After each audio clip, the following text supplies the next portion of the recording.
नमस्कार, मैं डॉक्टर बालकी साहू, सहायक प्राध्यापक हिंदी, शासकीय निम्न महाविद्यालय खरोरा।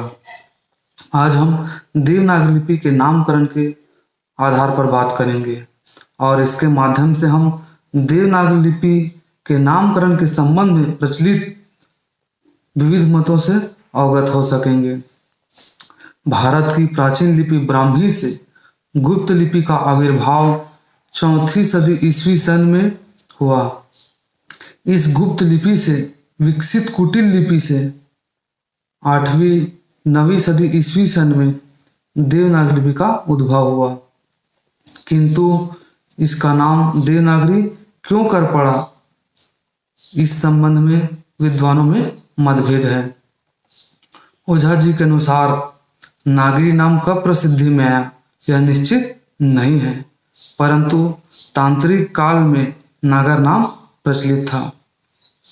वातुलागम की टीका में लिखा है कि शिव मंत्र ह्रीम के अक्षरों के शिव की मूर्ति केवल नागरी लिपि से ही बन सकती है, किसी दूसरी लिपि से नहीं बन सकती।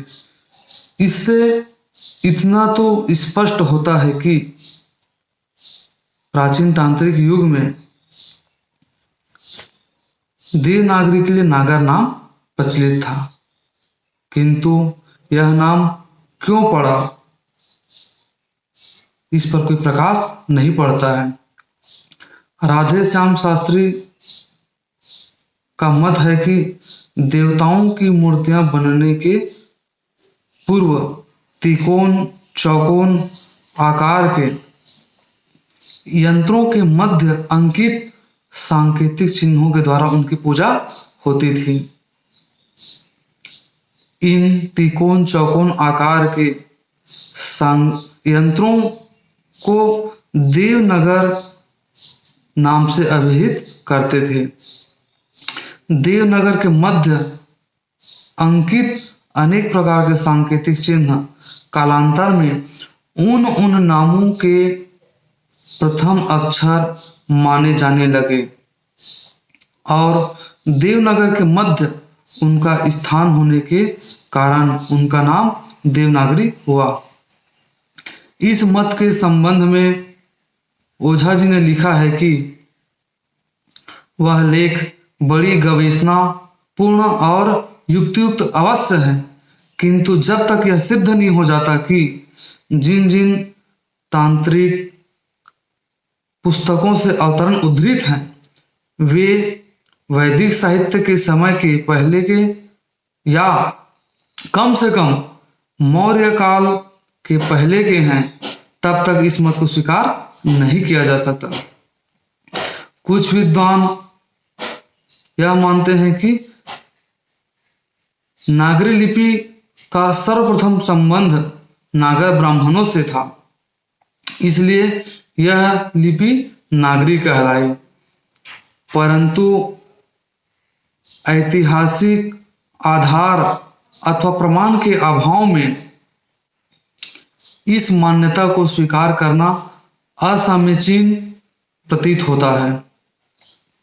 कतिपय विद्वान बौद्धों के प्रसिद्ध ग्रंथ ललित विस्तर में उल्लिखित नागलिपि शब्द से नागरी को अभिन्न मानते हुए यह अनुमान व्यक्त करते हैं कि नागलिपि शब्द से ही नागरी लिपि शब्द का विकास हुआ है, परंतु एल.डी. वार्नेट ने उक्त दोनों लिपियों के संबंध को स्वीकार नहीं किया है।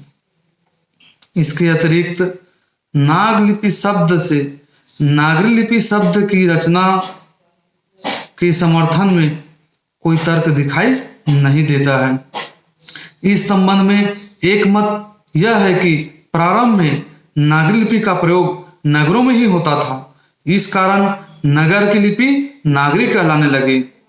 यह मत कुछ तर्क संगत तो अवश्य है, किंतु पूर्णतः प्रमाणित नहीं स्वीकार किया जा सकता। कुछ विद्वान यह अनुमान भी करते हैं कि जब से देववाणी संस्कृत इस लिपि में लिखी जाने लगी, तभी से इसका नाम देवनागरी पड़ा।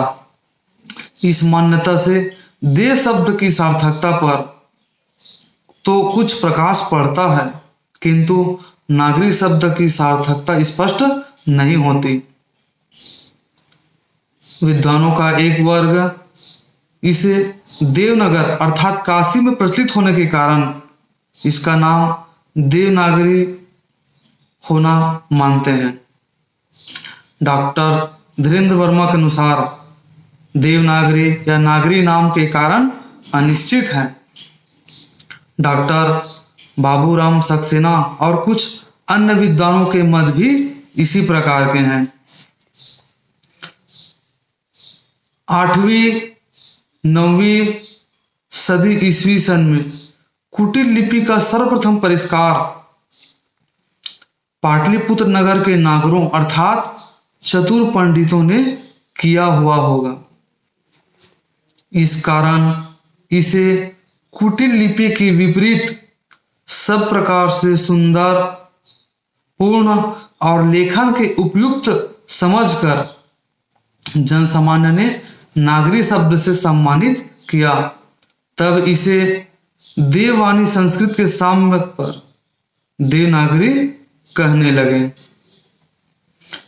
देवनागरी नाम के संबंध में उपर्युक्त मतों के विवेचन के आधार पर यह कह सकते हैं कि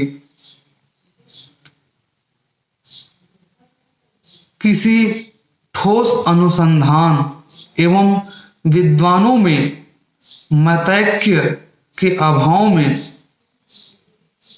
देवनागरी नाम क्यों कर पड़ा स्पष्ट नहीं किया जा सकता। देवनागरी को अन्य विविध नामों से भी पुकारते हैं। देवनागरी के लिए प्रायः नागरी, देवनागरी, नागर, देवनागर, लोकनागरी, हिंदी लिपि आदि नामों से भी पुकारा जाता है। इसकी एक विशेष शैली को नंदी नागरी नाम से भी अभिहित करते हैं, जिसका प्रयोग भारत के दक्षिणी प्रांतों में मुख्यतः संस्कृत को लिखने में 8वीं 9वीं शताब्दी से किया जाता है। नागरी को लोक नागरी नाम देने का श्रेय आचार्य विनोबा भावे को है। उनका मत है कि नागरी किसी जाति, वर्ग, भाषा या प्रांत विशेष की लिपि नहीं है, अपितु यह संपूर्ण राष्ट्र और लोक की लिपि बन चुकी है। यह तर्क उपयुक्त तो है, यह नाम उपयुक्त तो है, किंतु देवनागरी और नागरी नाम का प्रचलन प्राचीन होने के कारण किसी भी अन्य नाम को लोकग्राह्य बन पाना संभव नहीं है। इसे हिंदी लिपि कहकर भी कुछ विद्वान पुकारते हैं, जो भ्रामक लगता है। कारण यह है कि देवनागरी लिपि में हिंदी भाषा ही नहीं लिखी जाती है। देवनागरी लिपि में संस्कृत, प्राकृत, अपभ्रंश, मराठी, देवनागरी आदि अनेक भाषाएं भी लिखी जाती हैं। अतः देवनागरी लिपि को हिंदी लिपि कहना अनुपयुक्त लगता है, युक्ति संगत नहीं है।